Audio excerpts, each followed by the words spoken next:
I want to read an article to you as we begin. This is from the Minnesota Pioneer Press. It's their newspaper up there. And it was written January 18th and updated January 24th of 2020. A prayer for survival rose from the back of the church last Sunday. I pray for this church, this is the man praying, getting through this age discrimination thing, said William Gackstetter, as the gray-haired heads around him nodded in agreement. Keep in mind, this is a true story. Gackstetter and other members of the Grove United Methodist Church in Cottage Grove, Minnesota are upset enough that their church is closing in June. What makes it worse is that their church is reopening in November pretty much without any of them. The church wants to attract more young families. The present members, most of them over 60 years old, will be invited to worship somewhere else. A memo records that they stay away for 2 years, then consult the pastor about attending the Cottage Grove location again in the future. Officials say that the church needs a reset, and reopening the church without its older members is the best way to appeal to younger people. That church has a lot of problems anyway, but it's not going to make it. J.A. McNutt, and I've heard so many people quote this man in particular, this quote above all others is what Brother McNutt in my mind is remembered for. And here it is. If you see a turtle on a fence post, you know the rest. You know it didn't get there by itself. It would remind us all to be humble every once in a while, knowing that where we are in life, we are not because of only the things that we did. Now, we can apply that individually. You think about your mother, your father, and all the people that have been a part of your life. Where you are individually, you didn't get there by yourself. Now, in a grander scheme of things, where we are as a congregation, we need to remember where we are not because we got there by ourselves. There have been things that have happened in the past that have brought us to where we are. And friends, to discount the people who helped get us where we are today is one of the greatest tragedies that can take place within a congregation. What we have just read here, I'm surprised they actually put it in black and white. I really am. I'm surprised that they would let this get out. But make no mistake, while not many would put it in black and white, there are many who share this type of attitude. It's the young people who are going to grow a congregation. It's the young people that are backbone of a congregation. And all we need is the older people just to get out of the way. Not only is that illogical, but it is ungodly. And that's what we hope to share in this lesson today. I'll invite all of you to turn with me to Psalm 92. Psalm 92. And for the next few moments, this is going to be a sermon not just for the older people. You know, incidentally, several of you thought, well, I don't need to stay around because this is for old people and I'm not old. But everybody who used that joke on me was old. And so you can keep on telling yourself that, but old is old, and I'm getting there myself if I'm not already there. But Psalm 92, look with me to verse 12. Psalm 92, verses 12 through 15, and listen to this and follow along as we read this. We'll focus on these verses throughout the lesson. The righteous shall flourish like a palm tree. He shall grow like a cedar in Lebanon. Those who are planted in the house of the Lord shall flourish in the courts of our God. They shall bear fruit in old age. They shall be fresh and flourishing to declare that the Lord is upright. He is my rock, and there is no unrighteousness in Him. We're going to, for the next few moments, notice and remind ourselves of the value of our senior members, not only just here, but their value in life in general, of how much we need to value older members of society, but especially older members within a congregation. They are a sign of stability and strength. When you have older people within a congregation, it's a sign this congregation has been here for a while. Their gray hair speaks to that very fact. They give us perspective of God's faithfulness, number two. And then number three, they can be some of the best fruit bearers of the Lord. Let's first of all look at the first. They are a sign of stability and strength. Go back with me to Psalm 92 and look at verse 12. The righteous shall flourish like a palm tree. He shall grow like a cedar in Lebanon. Those who are planted in the house of the Lord shall flourish in the courts of our God. You know, the palm and the cedar tree are pictured of those who are faithful, who have great faith in the Lord. Palm trees are known for their long life. Did you know that? Not only that, the cedars of Lebanon, also mentioned here, grow to be 120 feet high and 30 feet in circumference. The great cedars of Lebanon. Thus, they were strong. They were solid. They were immovable. The wind came, the storms came, yet these trees stood firm. They had to, in order to get that old, to get that big, they had to stand firm when all the winds came, when all the storms of life came. They are the ones that stood firm. And same is also true with believers in the house of the Lord, especially these older members. Pictured of having this kind of strength, this kind of power, this kind of stamina. And it's such an important thing to see. If we can just try to put it in this way, mark Psalm 92, we'll be coming back there, and turn with me to Genesis chapter 22. Genesis chapter 22, I know this is a passage that we know very well, and we won't take time to read much of it, although every time we do, we learn something from this awesome chapter of the Bible. But in Genesis chapter 22, to illustrate this point, a sign of stability and strength, this is where we're trying to go with this. There in Genesis chapter 22, Abraham, a man of God, the friend of God, had been told to do something that God had never told anybody.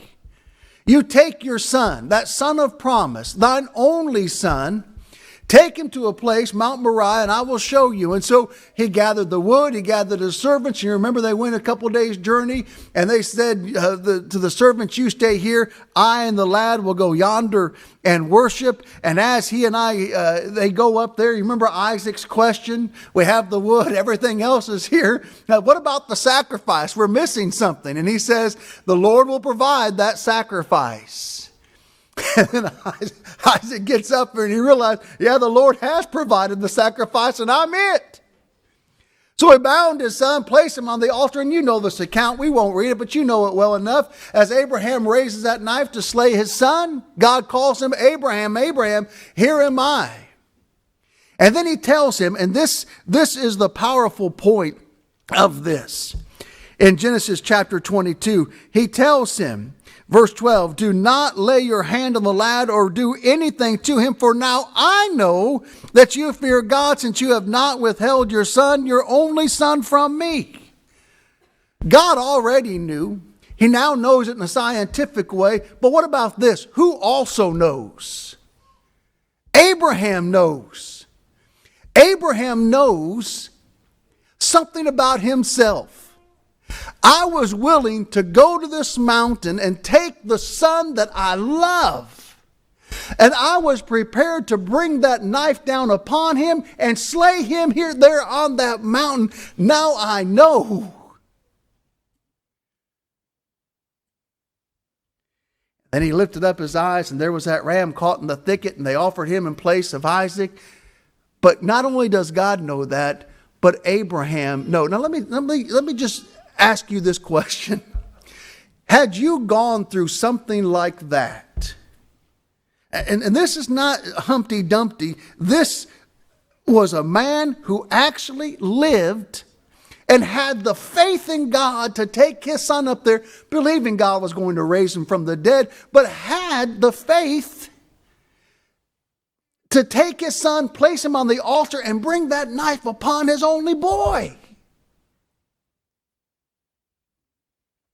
And then come down out of that mountain with his son's life still intact. But you think about things that would happen to Abraham after that.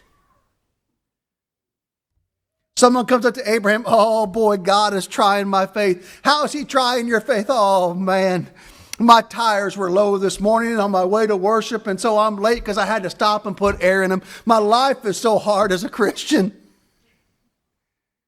Oh, let me tell you how hard it is.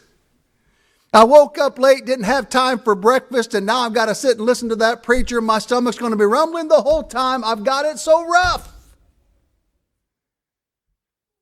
Abraham says, son, let me tell you what rough is. I had my son up on a mountain. I had the knife up ready to take his life. Because I thought that's what God wanted. But he stopped me from doing it. But I was willing. And that wasn't going to get in the way of my trying to please my God. And I've decided after that, nothing is going to stop me from pleasing God. This was a great faith moment in the life of Abraham. Did you ever notice what happens in chapter 23? His wife dies.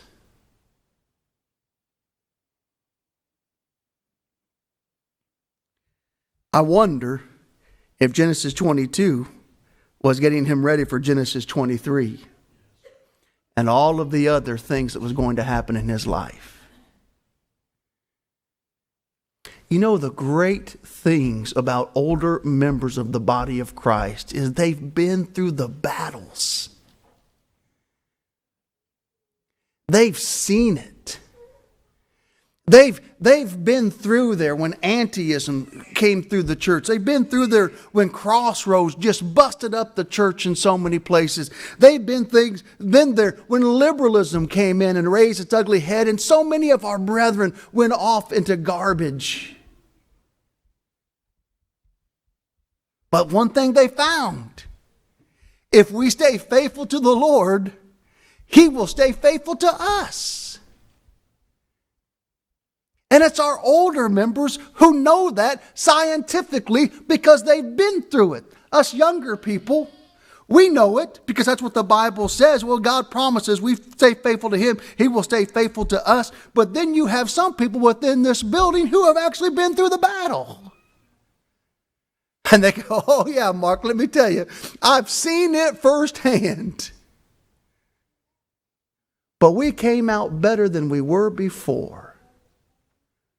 So let's trust God in this instance as well. You see, they're a sign of stability. They're a sign of strength. Another thing I love about our old members, still under this first point, and I'm going to say old members, and I hope you're not offended by that. That's a compliment. I was trying to think of senior members, gray-haired members. What was I going to call them? I'm going to call them old. That's not an insult. That's only, well, I'm going to say that for the second point. But still on this first point, have you noticed that faithful members, older members, they know when it's time to dig in their heels and stand firm and say, we will not compromise one iota in this regard. But you know, one of the things about our older members too is that oftentimes they have the wisdom to know when there's a battle to fight and when there's a time just to relax. Let me give you, for instance, you think about how parents are with their children.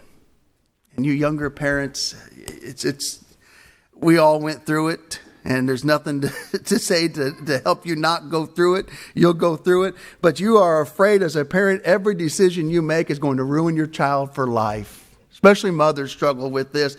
If I don't use the right kind of diapers, if I don't use the right kind of formula, if I don't put them to bed at this time, if I don't do this just right, if they don't eat their peas, 3 times a day, they're not going to make it till 12 years old.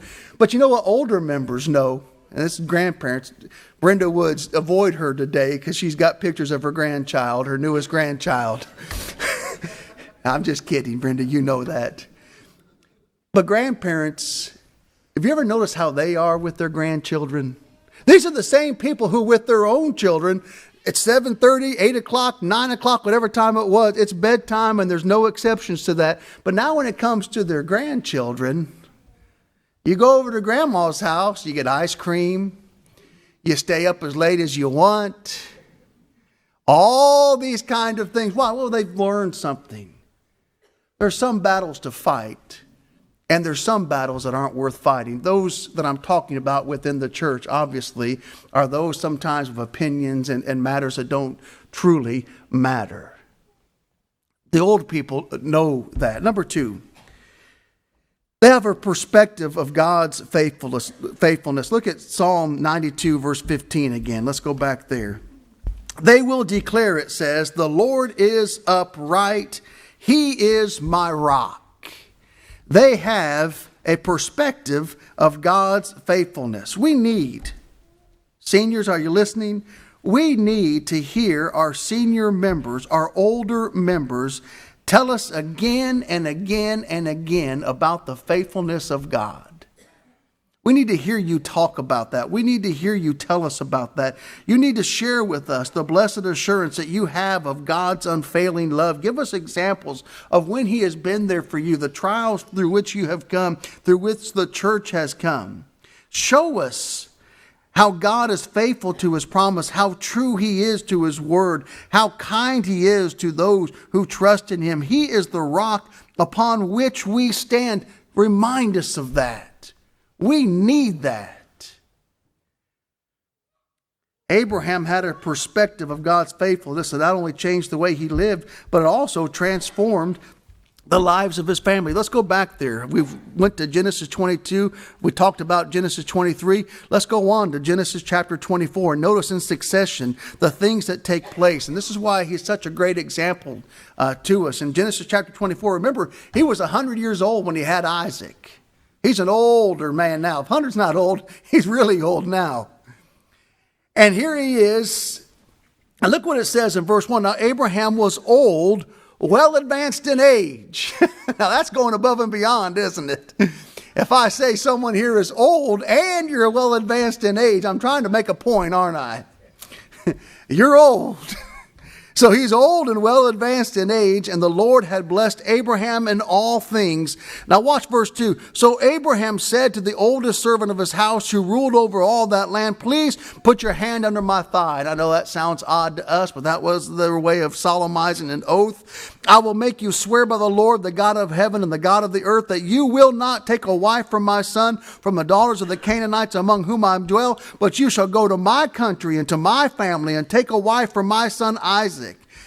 And then he talks a little bit about him. Look at verse 6. Abraham said to him, beware that you do not take my son back there. You go and you find him a wife. You bring her back here.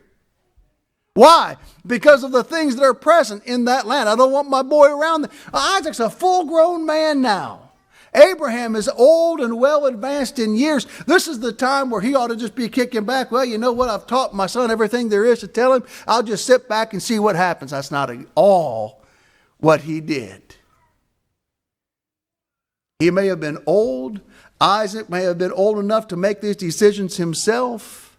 But Abraham wanted to have a part, have something to say in the woman that his son would spend the rest of his earthly life with. He helped him find a godly woman. Why? Well, Abraham had a perspective of the faithfulness of God that assured him that God had better things in store for Isaac than just any wife of the Canaanite women. And he knew above all, having just buried his wife, how important it is to have a good, godly woman in your home. You see, he knew that scientifically. Isaac, you're going to get married. I understand that. That's what most people do. You're going to get married, but don't just pick any woman. As a matter of fact, let me help you have a part in who that woman is that comes into our home, into our lives, and who stands by your side for the rest of your life. And so he had a part in that. And if you read the rest of that account, he tells him what to say, and his servant has in mind what he's going to do. And Abraham's perspective even transformed his servant. No sooner had he finished his prayer than Rebekah came to him and did the very thing he had just asked God for. Make known God's faithfulness from generation to generation to generation. And here's where I was going to go when I told you I would save it for the second point. And I'll just say this, and you might say, well, Mark, that's your opinion, and you're right, it is. But I think there's some things we can back this up with, and here it is. Our country seems to be the worst. As much as I love our country, I still think it's the best country in the world. But it seems to be the worst at this common idea. I grow up, I go to college, I leave my parents' house, I'm now on my own, and they have no say whatsoever what I do with the rest of my life.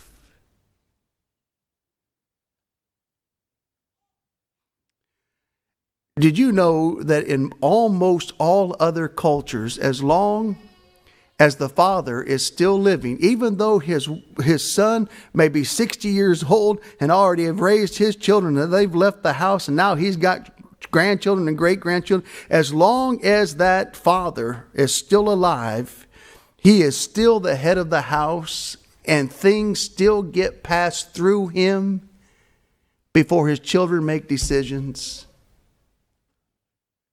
You know about the only country that doesn't do that? Is this one. Emmanuel and Jovu could tell you they have a saying in East Africa and Tanzania especially, also in Kenya, but mostly in Tanzania. You see somebody who is older than you. You would say, and you come up to them and you meet them, you say, shikamo, which is a Tanzanian greeting that means I'm under your feet. I'm below you. And then the older person would respond, marahaba, thank you for your respectful greeting. But they would do that. And another thing that they would do, as they said that, they would always look down, shikamo. And so all the old people that they would come in contact with throughout the day, that's the greeting they give them. And think about that. I'm under you. I'm under you. I'm under you. I'm under your feet. You have more wisdom. And all of these things. It's a constant reminder to the younger generation that the older generation has value. They have wisdom. They have guidance. And they constantly remind themselves, we need them. But what do? This is a young people's country. This is a young people's decision. This is a young people's organization, whatever it is. Let's put the older people out to pasture. It's time for the young ones to do it all. And I tell you something. We lose perspective when we do that. Older people, you have a perspective that we do not have yet. We need to hear it. You need to be willing to share that with us. And younger people, we need to beg them to do it. Because right now, so many seniors believe what they've been told. Just get out of the way. There's no more value in you. Just stay out of our business. And so we've trained them to do that. And far too often, that's what they do. Don't let them. Let's engage them. Let's go and ask them, what would you do? Because they've been through it all. They've been through it all. We would be so foolish not to ask them for advice. They can tell you how it worked well for them, but you know what they can also tell you? Man, we blew it in this instance. I don't know what you ought to do, but I know what you shouldn't do because I did it once and look what happened. You see, they have a perspective. We're looking forward to a problem. Older people are looking backwards on a problem. Why not ask them for that advice? And third and finally and quickly, fruitfulness in their old age. Psalm 92 verse 14, as we've already read, they shall bear fruit in their old age. I went up and told Brother Mosier, I said, I'm glad you're here today because this sermon is about you. And especially this third point. Go with me to the book of Joshua, Joshua 14. Joshua 14. And I love this passage. Brother Mosier turned 80 in July, I believe it was. So he's getting old if he's not there already. But look at Joshua 14. We read about another man, a man by the name of Caleb. And they are dividing the land, and Caleb waits his turn, but he's waited long enough. Verse 6 of Joshua 14, he says, you know the word which the Lord said to Moses, the man of God, concerning you and me in Kadesh Barnea. Watch now, verse 7. I was 40 years old when Moses, the servant of the Lord, sent me from Kadesh Barnea to spy out the land. So he was 40. And I brought him back word to him, and it was in my heart. Nevertheless, my brethren who went up with me made the heart of the people melt, but I wholly followed the Lord my God. So Moses swore on that day, surely the land where your foot has trodden shall be your inheritance and your children's forever, because you have wholly followed the Lord my God. And now, behold, the Lord has kept me alive. I'm alive for a purpose. The Lord hasn't forgotten me. He has kept me alive for a purpose, of which the Lord spoke in that day. For you heard in the days of the city. It goes on, verse 13. And Joshua blessed him and gave him Hebron to Caleb, the son of Jephunneh, as an inheritance. Hebron therefore became the inheritance of Caleb. And verse 15. And the name of Hebron formerly was Kirjath Arba. Arba was the greatest man among the Anakim. Then the land had rest from war. So there he was, 40 years old when that promise was made. It's now 45 years later. And what does Caleb say? He says, give me this mountain. But Caleb, fighting is for young people. I know. But God promised it to me.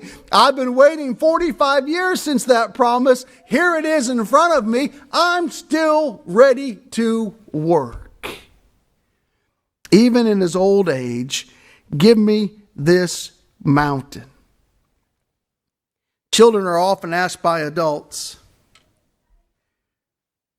what do you want to be when you grow up? Policeman, fireman, doctor, lawyer, preacher, surgeon, nurse. Our seniors have already accomplished and worked their career. Here's what we want to ask you today. Are you listening? What would you now like to accomplish in your old age? Ask yourself that question. What would you like to accomplish now in your old age? We work our whole lives, oftentimes jobs we don't like, looking forward to the day that we finally get to retire, not have to wake up and go to work. And far too often that mentality has made its way into the Lord's church. I've worked, I've done my part, I'm old now. It's time for me to retire. Time for other people to start doing the work of the church. Friends, if I can say this in all the love I have, that is a horrible attitude. because we need you. You've got something that we're lacking, and we need you. And so if you decide, I'm not going to do anything anymore, you're robbing the next generation